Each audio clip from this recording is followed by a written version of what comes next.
রিকশায় চড়ব, প্লট নেব না। হবিগঞ্জের মাটিতে দাঁড়িয়ে ডাক্তার শফিকুর রহমানের রক্ত শপথ। আবরার হাদি হত্যার বিচার কি তবে জামায়াতের হাতেই?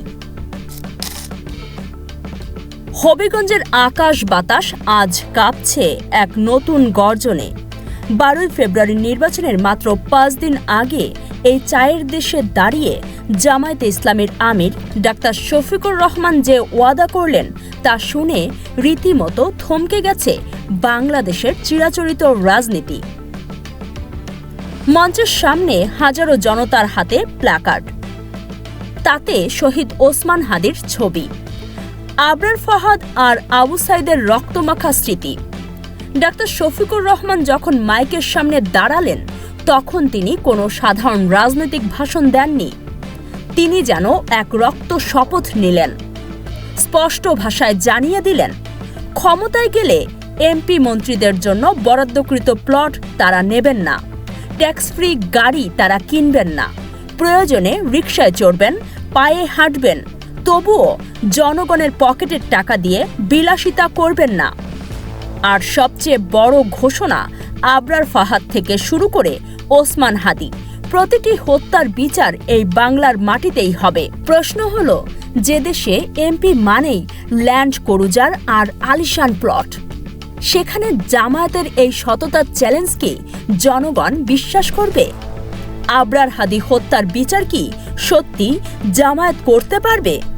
আজ আমরা বিশ্লেষণ করব ডাক্তার শফিকুর রহমানের এই ঐতিহাসিক ভাষণের প্রতিটি শব্দের পেছনের ওজন এবং আগামীর রাজনীতির সমীকরণ। জনতার ভিড়ের মধ্যে ইনকিলাব মঞ্চের একটি ব্যানার নজর কাড়ল ডাক্তার শফিকুর রহমানের। সেখানে শহীদ ওসমান হাদির ছবি।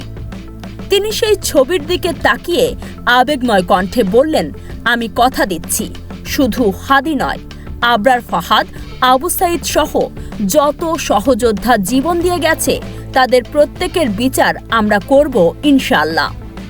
বিশ্লেষকরা বলছেন, এই ঘোষণাটি অত্যন্ত তাৎপর্যপূর্ণ, কারণ আবরার ফাহাদ ছিলেন ভারতীয় আধিপত্যবাদের বিরুদ্ধে প্রথম শহীদ, আর আবু সাইদ ছিলেন জুলাই বিপ্লবের প্রতীক, আর ওসমান হাদি যাকে নির্মমভাবে হত্যা করা হয়েছে। জামায়াত আমিরের এই বক্তব্য প্রমাণ করে তারা ক্ষমতায় গেলে কোনো পলিটিক্যাল কম্প্রোমাইজ বা আপোষ করবে না। দেশের মানুষ বিশ্বাস করতে শুরু করেছে জামায়াতের সততা আর ইমানদারিই পারে এই বিচারহীনতার সংস্কৃতি ভাঙতে। ডাক্তার শফিকুর রহমান যখন বলেন হত্যাকারীদের বিচার এই বাংলার মাটিতে হবে, তখন সেই কথায় রাজনৈতিক চালবাজি থাকে না, থাকে এক ধরনের আধ্যাত্মিক এবং নৈতিক জোর। জনগণ মনে করছে, যেহেতু দলটির নেতারা অতীতে ফাঁসির মঞ্চে দাঁড়িয়েও আপোষ করেননি, তাই শহীদদের রক্তের সাথেও তারা বেইমানি করবেন না। বাংলাদেশের রাজনীতিতে এমপি হওয়া মানেই তো ঢাকার বুকে 5 কাঠার প্লট আর শুল্কমুক্ত প্রাডো গাড়ি। কিন্তু হবিগঞ্জের মাটিতে দাঁড়িয়ে ডাক্তার শফিকুর রহমান এই প্রথাকে হারাম ঘোষণা করলেন।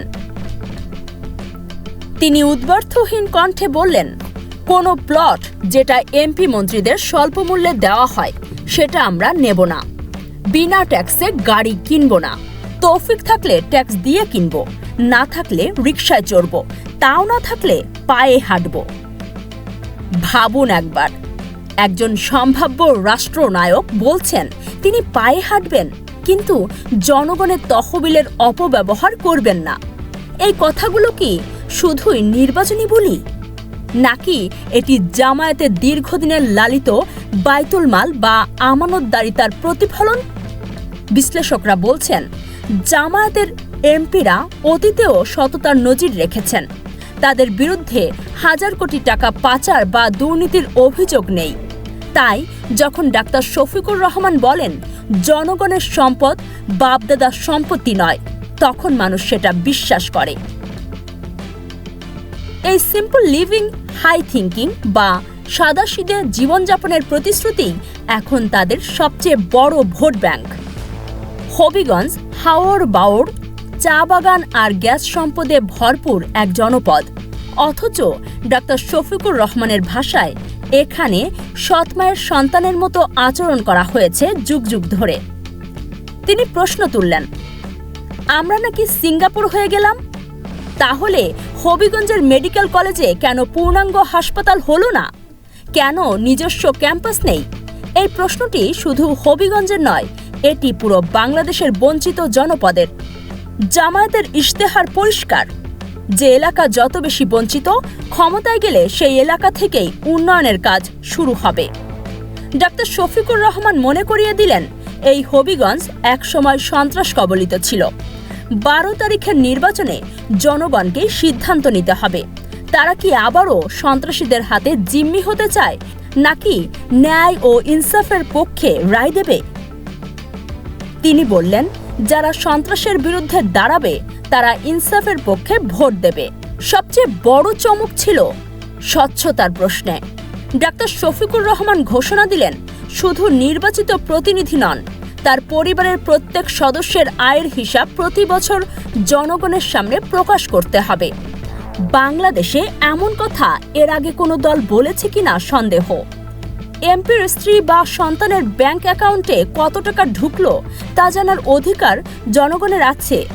এই দর্শনটি রাজনীতিতে এক নতুন স্বচ্ছতার মানদণ্ড তৈরি করছে। তিনি স্পষ্ট বললেন, তিনি জনগণের সম্পদে হাত দিয়েছেন কিনা তা জানার অধিকার এই জনগণের অবশ্যই আছে। এই একটি ঘোষণা প্রমাণ করে, জামায়াত ক্ষমতায় গেলে দুর্নীতিবাজদের দিন শেষ হয়ে আসবে। কারণ নেতা যদি সৎ হন, তবে তার অনুসারীরাও সৎ হতে বাধ্য। ডাক্তার শফিকুর রহমানের এই ভাষণ হবিগঞ্জের সীমানা ছাড়িয়ে আজ টেকনাফ থেকে তেঁতুলিয়া পর্যন্ত পৌঁছে গেছে। মানুষ এখন আর শুধু উন্নয়নের ফানুস চায় না, তারা চায় বিচার, তারা চায় নেতাদের সততা। যে দল শহীদদের রক্তের বদলা নেওয়ার শপথ করে, যে নেতা রিকশায় চড়ে সংসদ ভবনে যাওয়ার সাহস দেখায়, জনগণ তাদের ওপর ভরসা রাখতেই পারে। 12 ফেব্রুয়ারি ব্যালট পেপারে জনগণ কি সেই ভরসার প্রতিদান দেবে? আবরার হাদি আর আবু সাইদের আত্মা হয়তো আজ তাকিয়ে আছে এই নির্বাচনের দিকে। ইনসাফ কায়েমের এই লড়াইয়ে জামায়াতের এই ওয়াদা কি পূরণ হবে? উত্তর মিলবে আর মাত্র কয়েকদিন পরেই। চোখ রাখুন আমাদের চ্যানেলে।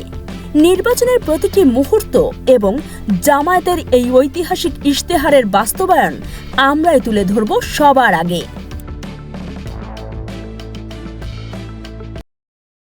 এতক্ষণ দেখছিলেন ইকো অফ বাংলাদেশ। প্রতিদিনের এমন নিউজ আপডেট পেতে সাবস্ক্রাইব করুন আমাদের চ্যানেল, সেই সাথে অন করে রাখুন বেল আইকন।